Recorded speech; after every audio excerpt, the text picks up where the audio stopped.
It was decided and announced all over the village that the maiden who had saved a dying young man and had given him food to eat should report to the palace, and that she should prepare the same meal she had prepared on that day as her evidence.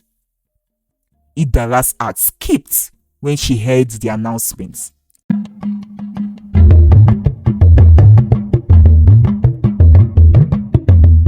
Welcome to Iyagba's Epic Tales. The title of today's story is Eno and Idara and the Cooking Contest, the concluding parts. If you missed the first part of the story, check the description box for the link to the video. After much consultation and what seemed to look like eternity for Eno, the chief priest spoke up. The gods have said that your chosen bride is none of these three, he declared. You know that in your heart too, because you have tasted her meal, he said to Prince Edidem just immediately before questions were thrown at him. I tasted many maidens' food. If I know her as you have said, do you think I will go through all this stress? Prince Edidem said angrily. The god says that you know her because you have tasted her food even before the contest began. She is the chosen one and must rule by you as your queen. The chief priest spoke again. Prince Edidem was confused, as the only meals he had tasted before the contest were meals prepared by the palace maids. Is it one of the palace maids? He asked. No, the gods have revealed that she isn't a palace maid and that she had given you a meal outside the palace.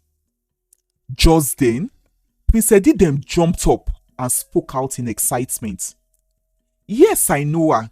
I have tasted a maiden's meal the day I was attacked by some marksmen and left to die in the bush, he added quickly. She saved me and gave me some food from the food she was carrying after tending to my wounds, he said again. Then, what is her name and whose daughter is she? Tell us so we can get her, all the cabinet members said. But Prince Edidem frowned as he did not know her name and could not recall her face because he was barely conscious on that day.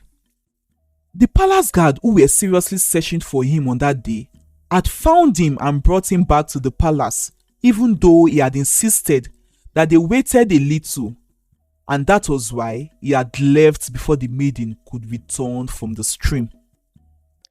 It was decided and announced all over the village that the maiden who had saved a dying young man and had given him food to eat should report to the palace, and that she should prepare the same meal she had prepared on that day as her evidence.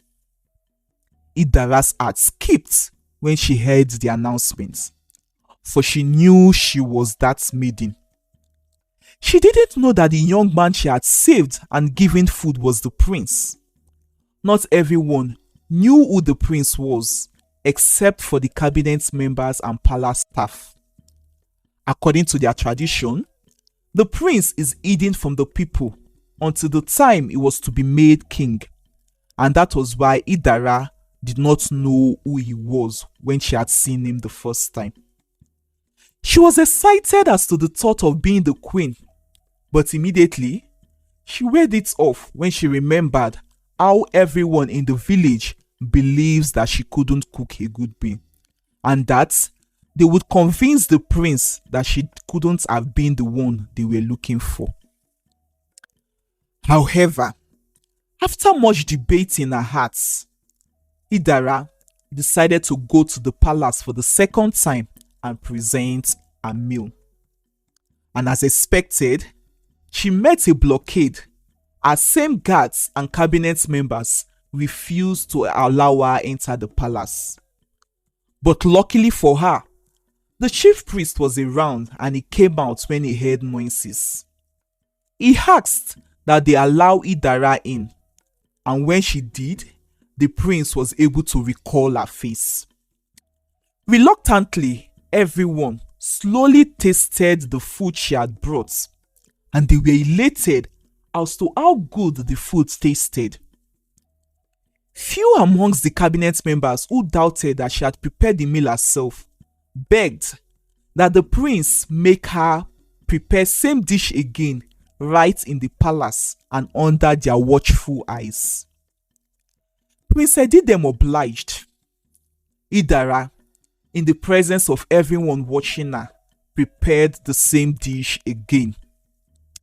This even tastes better than the first one or any meal we have ever tasted, they all exclaimed when they tasted it.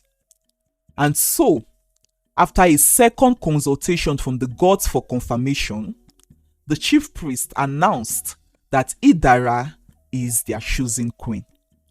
And so, Idara got married to Prince Edidem and became his queen. Not again.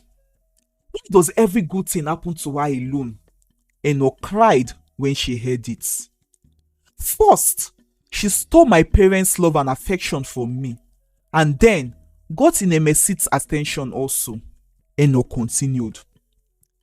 She revealed that she had secretly despised Idara because Idara seemed to be good at everything than her.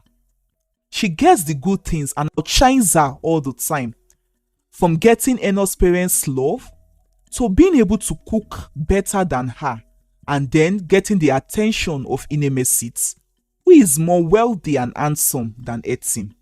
Whereas Eno has secretly wanted Inemesit for herself right from the first day. Though Inemesit did not notice her and all his attention were on Idara, and that was why she had gone to a juju man a day before their cooking test, who gave her a medicine to ruin Idara's cooking. She said that she quickly added the medicine in what Idara had cooked when Idara went in to dress up and when no one was watching. After Eno's revelation, her parents were more disappointed at her. They ignored her and decided to never have anything to do with her again. However, Idara forgave her, but also chose to stay away from her and focus on her queen's duties in the palace. Eno lived all her life lonely and alone. An important lesson to learn from this story is that harboring hatred and resentment can breed evil and deceit and cause harm to innocent people and loved ones. Eno's secret resentment towards Idara led her to almost destroy the life of her best friend. We can also see that evil and deceit in the heart of the one who harbors them can also lead to the person's destruction. Seeing how Eno lived all her life alone and neglected. The end. I hope you enjoyed this story. Did you learn anything from this story? I would like to know. Please share in the comment section below. Thank you for watching. See you in our next video. Bye.